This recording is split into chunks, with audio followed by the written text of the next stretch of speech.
Welcome back, everybody, to the Nerdcore podcast number 362.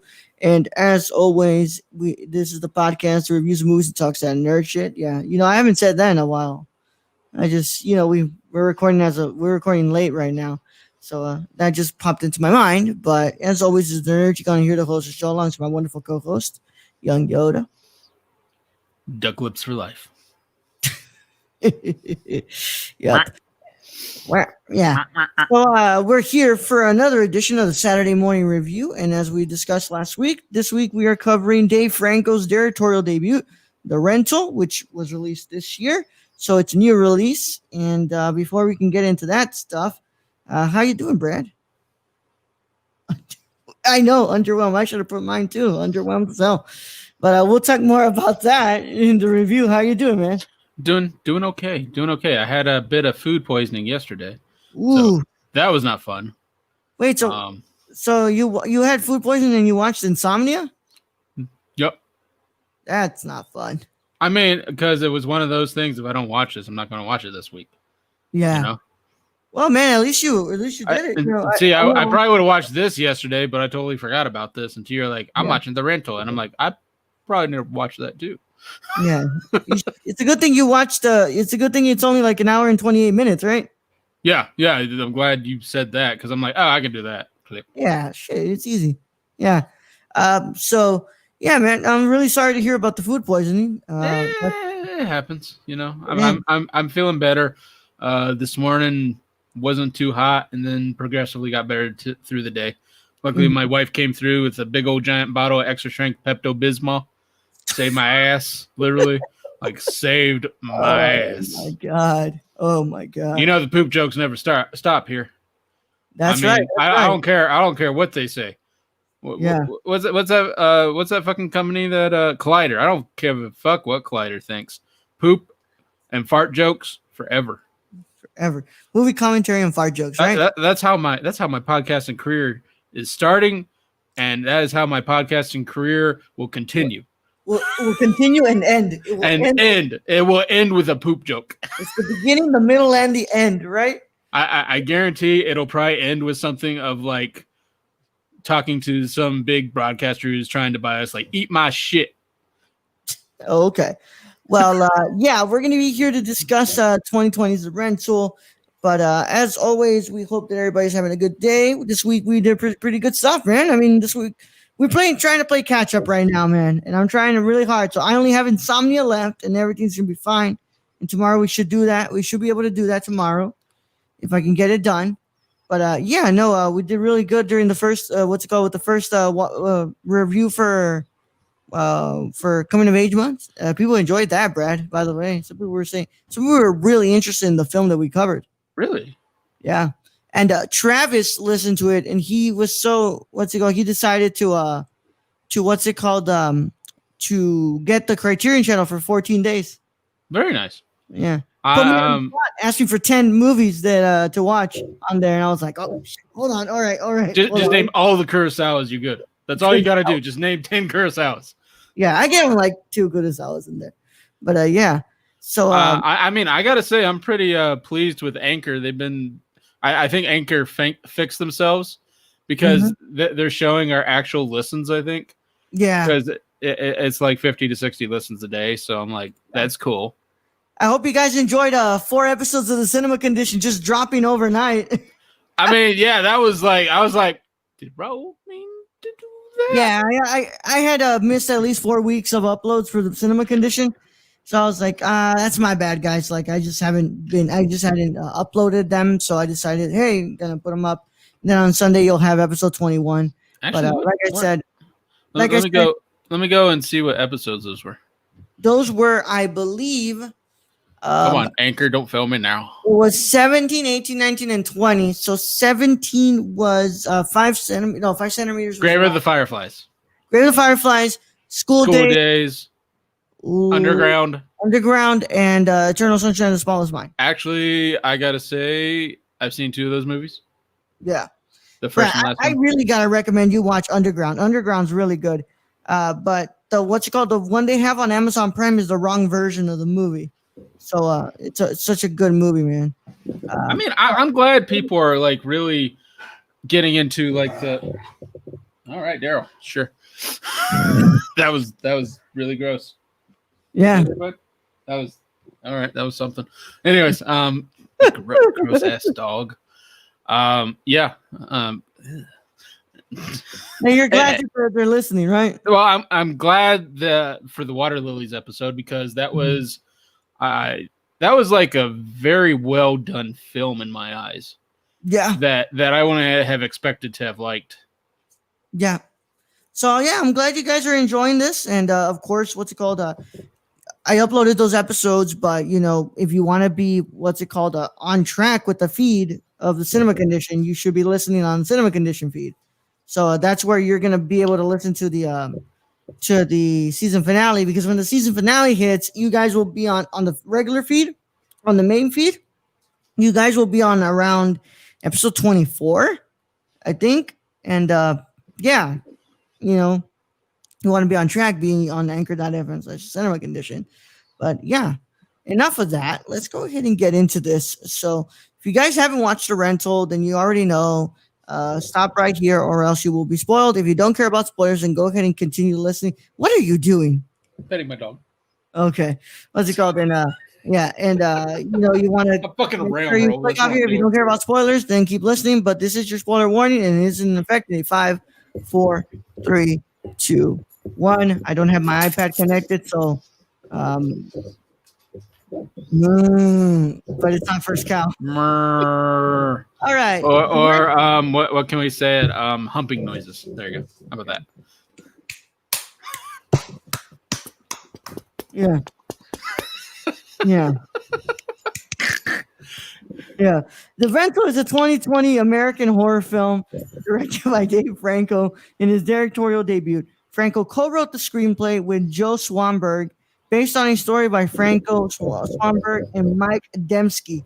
It stars Dan Stevens, Allison Brie, Sheila Band, Jeremy Allen, and Jeremy Allen White and Toby Huss, and follows two couples who begin to suspect they're being watched in the house they rented. The film was released on video on demand and in select theaters in the United States on July 24, 2020 by IFC Films. It received generally positive reviews from critics and became the second film to ever top VOD charts and the box office in the same weekend. Damn. Well, that's kind of what happens when you have like no movies in the box office either. So, it was also what's it called? The music is done by Danny Benzi and Sonder Jurians. Cinematography by Christian Springer, and edited by Kyle Ryder. And of course, this was this is on what I don't have a budget. Sorry, guys. I'm sorry. This sits at an hour and 28 minutes, so it's not a long one at all. You want to be the first one, or should I go first? You go ahead and just kill it, because basically what you're gonna say is probably what I'm gonna say. Yeah. So I think let me get the good stuff out of the way. I think that the score is pretty good. I like the score, and hell, even the editing at times. Can I just say there were some shots in there that make me believe Dave Franco does have a great eye, like the ocean wave shots. Like there was one that just focused on them. It was after the affair. What are you doing, dog? After the affair. Yeah. And so it cuts right to the crashing waves, like it's a climax in a way. Yeah, I thought that was pretty cool. I don't know if Dave Franco meant it that way, but that's how I got it out that way. Yeah, Franco definitely has an eye for this, and the score is it's pretty good. I'm not gonna lie, I think the score worked really well, and I think that the editing at times was pretty good too. But I think that this film is very severely disappointing. I think that the film is filled with so much potential to be really good, but it's ultimately stomped by its very bland story that really, really could have used an extra 20 to 30 minutes easily. Maybe even 45, I would say. Yeah, because there wasn't enough in the story to make me care about anything. Yeah. and it's I get it. Like, what's it called? And I think that people who are like, oh, this is, I think slapping it with the horror was a little bit kind of misleading here, because I think this is more of a relationship drama film, and I think that it could have used its whole its whole synopsis of technology in the way that the Invisible Man kind of used that in the film, and it does a really good job with it. But in this movie, it just feels like there's just not enough time to really flesh out the story, and I think that it could have used all that extra time in another rewrite to really flesh out the story. But I think visually, visually, I think the lighting is off a lot right here. Yeah. I think that your shadows could have been, a little, bumped up a bit more, and the contrasting a bit too much. I think that you could have used a bit more of help on there with the coloring. But I think that at least for selecting shots and framing your shots, I think that Franco does a pretty good job at that. It's just how it's working behind the scenes of what Franco's not really. It doesn't feel like Franco has a grip on like the lighting and stuff. And it's yeah. What did you think? So just let me go, I guess, with the bright spots in this. Definitely some of the cinematography, I have to say. Some of the shots, like you said, the editing, I thought the editing was done pretty well. Music for sure. Basically everything you said that they did right, I agree with. I got to say the story is just meh. Like, it's not a very good story. It's like, like something like I could write like right now and never written anything. It's like, oh, got an Airbnb. Weird racist white guy. Look, I found a camera. Ex-con boyfriend just killed the racist white guy. Shit. Oh, and then just some random serial killer. Yeah. See, the story's not very good. That's the main issue. The story's not very good. The writing's meh. You throw an affair in there for really, I mean, does it add a little bit of this psychological aspect? Oh, we got to try and hide this. Yeah, but it's 2020. Come on, don't cheat, dumbasses. It's 2020. Don't cheat. I mean, 2020, don't cheat. That's what we're totally calling this. But Cameras will be in your shower. I mean, the story is very lacking. They basically did nothing with Allison Brie. You have such a talent in Allison Brie there. Dave Franco, husband to Allison Brie. You should totally use that. Just saying. Like, if you got it, use it. You know? So even Philip, hold on. I don't want to call him by his shameless character. What's his name? It's not Toby Huss. Toby Huss was Taylor. By the way, Toby Huss is definitely creepy looking. Hold on. It's not it's Dan Stevens was Charlie, right? That's who was Charlie. And hold on. Jeremy Allen, right? Jeremy Allen White.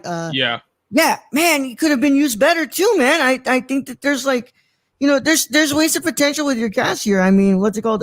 Even the one who I was liking the most though was definitely Sheila Vand. I think she brought it. She was definitely the best written character in this. Yeah. Everyone else was kind of like meh. Yeah, everybody else gets kind of like it's just there. And then to have it where basically the only one to survive is the French bulldog. Okay. I mean, I guess it's saying something. I mean, I guess it's more realistic when it comes to serial killers than not. Is like they kill everyone. Not the dog. Except the dog. He's a dog person. Yeah.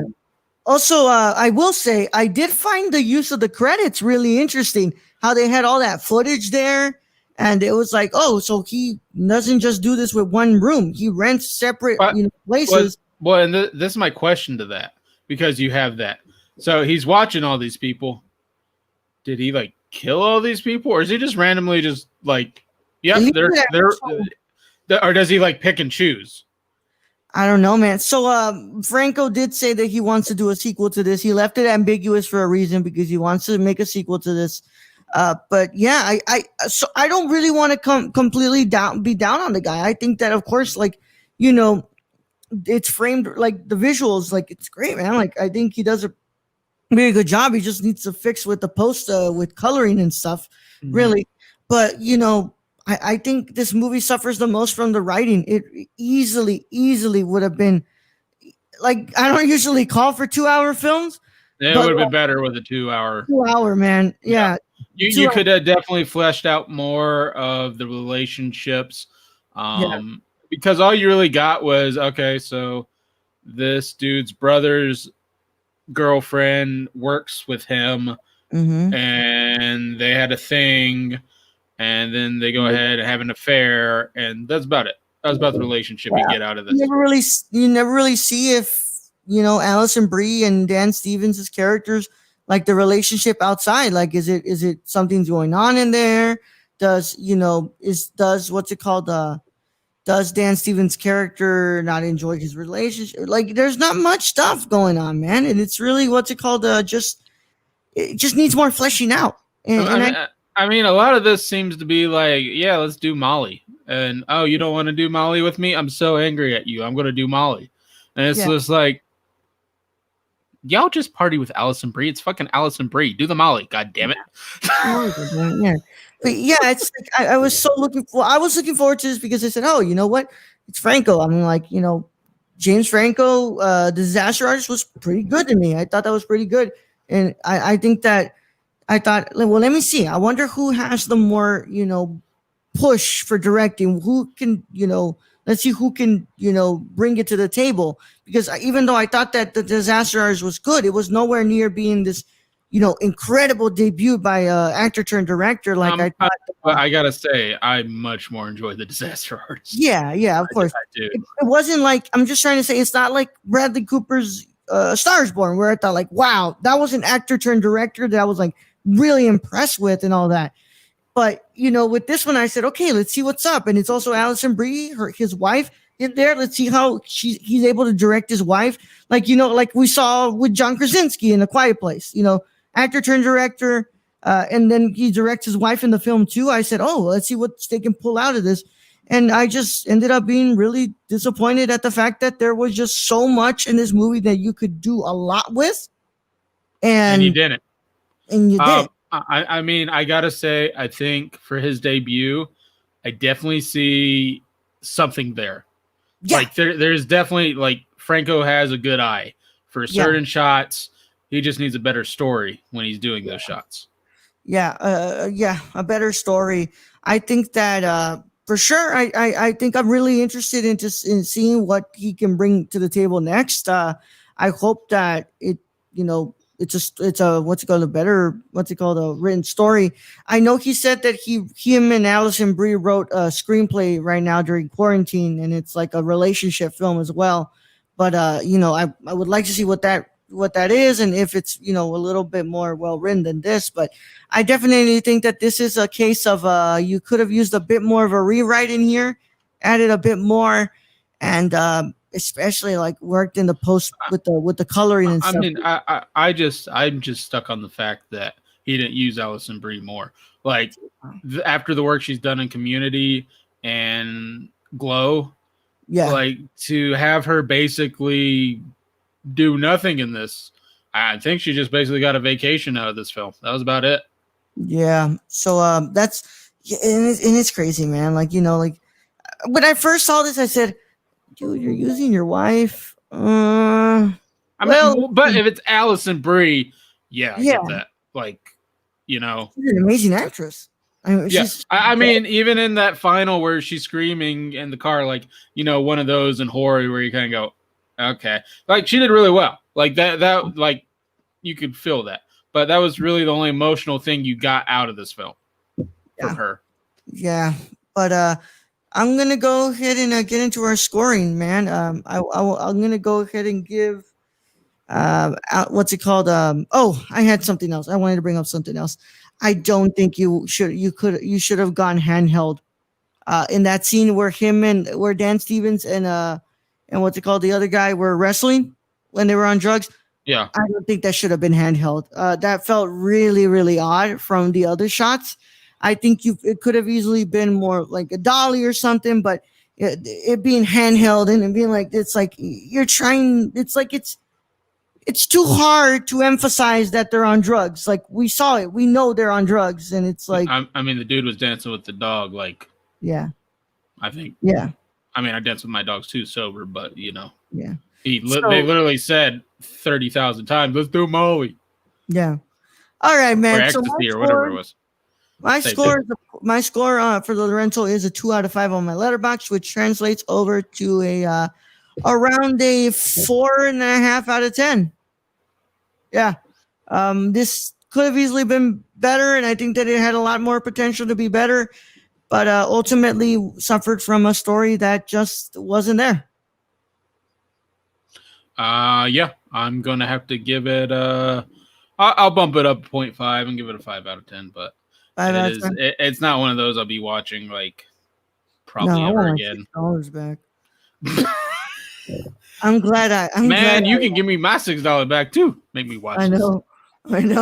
But it's fine. Like it's whatever, man. I have Bakurao rented that I need to watch, so hopefully that saves me.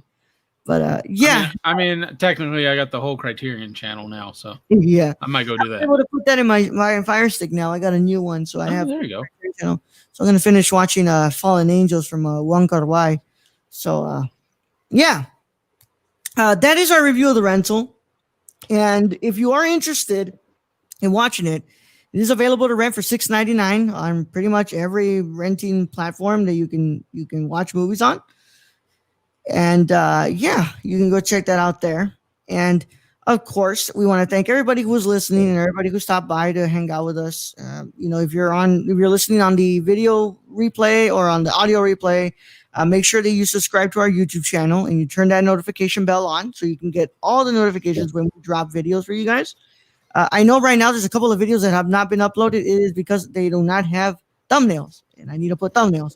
So I'll put those up very soon. But if you're on the audio replay, make sure that you are leaving a rate and review on our podcast on your podcast app of choice. As of right now, I believe Apple Podcasts and Stitcher are the only ones where you can actually leave reviews on. So we would be really, really, really thankful if you guys left a review on there. And of course, you can check us out on thenerdcore.com for our reviews and our written stuff there. Brad, you just did one for Righteous Gemstones, right?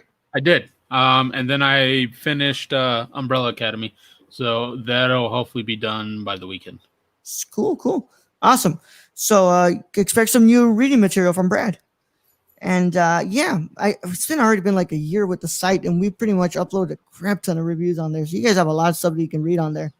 But also, make sure you check us out on Twitter at the Nerdcore _, Instagram at the Nerdcore, Facebook group, the Nerdversity Official Nerdcore Pod, the Nerdcore group. You can go and check us out there. We have a third destination where we can stream. I don't know if we will do that to our Facebook page or to our Twitter page. I don't know, but we'll see. But as always, we want to thank the people who make these shows happen. And let me go ahead and pull it up right here. It is thank you to our patron at patreon.com/nerdcore. You guys make this happen and everything about this network happen. So thank you so much at patreon.com/nerdcore. And that's the wrong one. Patreon.com/nerdcore. That's for tomorrow's show. But I want to thank you guys. And as always, we want to thank our producers and our writers. So our associate producers are Cassie and Sarah. Thank you so much, Cassie and Sarah. We love you and we thank you so much. And then our executive producers are Grayson Barker, who you can follow at Grayson Barker 98 on Instagram, Warlord1Bar on Twitter. And then there is our writers. Oh, wait, no. What's it called? Shane. Tell them about Shane. Mr. Engaged. You can follow our friend Shane at twitch.tv/XSRK or on Twitter at XSRK_. Congrats to Shane and Libby.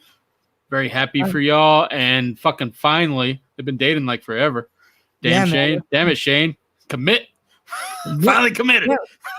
You better be committed right now, Shane. I need a Nerf gun. Finger guns. We're going to be tearing up that wedding, aren't we, bro? I mean, if you bring a mariachi, shit. Bro, hell yeah, we about to do that. I'm just hanging out with the mariachi the whole fucking night. Yeah. Yeah. Now, hopefully it's not the mariachi from El Mariachi, right? But natural mariachi. Yeah. No, You not don't that want one. those. You don't want those type of mariachis. All right. But yes, congratulations to Shane and Libby. Thank you. We want to say congratulations and that we love you guys. And yeah, hopefully once all this COVID mess is done, we get to tear up that wedding. It's gonna be fun. That's right. All right. And we want to thank our writers, Bryce. You can follow him on Brown Rice 96 on Twitter, Instagram, and Twitch. And then our wonderful nerdy dad, Tony. You can follow him on Twitter at Real Nerdy Dad. That's it. Yes. So without further ado, it's been a really fun time. And next week, I'm glad next week we go back to our coin toss system. So next week we'll be doing The Girl Who Leapt Through Time because that was my coin toss, and then we reset. And you've got to choose like 2 movies. What the hell? First of all, 3 movies in a row. Choose or the fact that they're new releases, and we should be covering new releases because. I mean, your choices of new releases suck. Okay, then give me other stuff that are new releases that we can watch. This is all I know. Yeah, where's the fucking Green Knight? Release the Green Knight. The Green Knight. I'll pay $20 for that fucking shit. Damn it. Bro, I'll pay $30. Wait a minute, is it on Netflix though? Isn't that shit on Netflix? Green Knight, bro. We don't even know we don't even know if the Green Knight's finished, bro. I don't even know. We don't know it exists. You don't even know it exists. But Possessor. I want to watch Possessor. But I like how when you post release the Green Knight, like 30 of our mutual friends just hop on and like retweet it and heart it.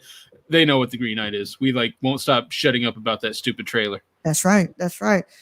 It's that meme of is that still from Uncut Gems, right? How are you going to show me this and not let me have it? How are you going to do that? How are you going to do that during quarantine? Like all I have is time.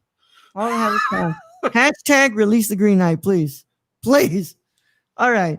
We'll see you guys next week when we continue our coming of age month and we do The Girl Who Leapt Through Time for our Saturday morning review.